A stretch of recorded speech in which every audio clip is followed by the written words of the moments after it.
اگه از این ویدیو خوشتون اومد لایک، کامنت و سابسکرایب چنل فراموش نشه.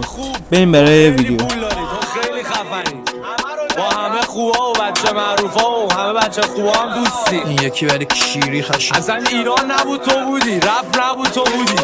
گاید ریمیکس. چونی من کمرم پاره، تو همینجوری کس میگی فقط از خودت فکر می‌کنی نمیجامه چون دهنم پاره. در میزنم و غلطم کنه رپ و هیپ هاپ واسه من پیزان جفتش خوردم گاییدم تریسان خمیرش که میکردم فیری یه خروس داشت رو تخم مرغ میری هم موقع تخمشی کردم فیری چند وقت پیش میکرد جیلیز فیلیز تخمش شکونده بودم با مته مثل تو افتاده زیر پای بچه دارن هم دیگرم میکنن دیری اون یکی به اون یکی میگه کس بیلیت اینا هم بیادبن هم دیریخ ولی خب تربیتش من کیریز کناندو نگو من مالون براندو میکنم بدون کاندوم کماندو بپرست بدون سانسور خدا تو ماشالله همه هم پابلو اسکوبارو امروز سوزتون نیست چون صدی میلونه سوز که تو پیپ هاپ چشماتو به هر کی دوختی سوختی بیدوری دوستی ما این جایم حله حل میکنم تو آماده جنگ لبیس شده کاسه